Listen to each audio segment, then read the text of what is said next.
રાધનપુર શહેરમાં નવરાત્રી દરમિયાન કાયદો અને વ્યવસ્થાની સાથે સાથે સુરક્ષા સલામતી જળવાઈ રહે તે માટે રાધનપુર પોલીસ સ્ટેશનમાં એસપી સાહેબ વી.કે. નાઈટ, ડીવાયએસપી સાહેબ ડી.ડી. ચૌધરી, પીઆઈ સાહેબ આર.કે. પટેલના માર્ગદર્શન હેઠળ સી ટીમ કાર્યરત કરવામાં આવેલ છે।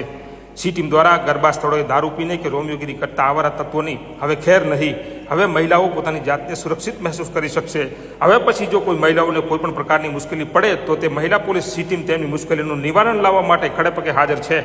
હાલ નવરાત્રી ચાલી રહી છે ત્યારે પાટણ જિલ્લાના રાધનપુરમાં એક સી ટીમ કાર્યરત છે જે તમારી વચ્ચે ગરબે રમતી હશે તો પણ તમને ખબર નહીં હોય। આ દરમિયાન જો કોઈ પણ આવારા તત્વો રોમિયોગીરી કરતા નજરે પડશે તો આ મહિલા સી ટીમ ત્યાં જ તેમને પાઠ ભણાવશે। આ મહિલા સી ટીમ ટ્રેડિશનલ ડ્રેસમાં પણ હોઈ શકે છે।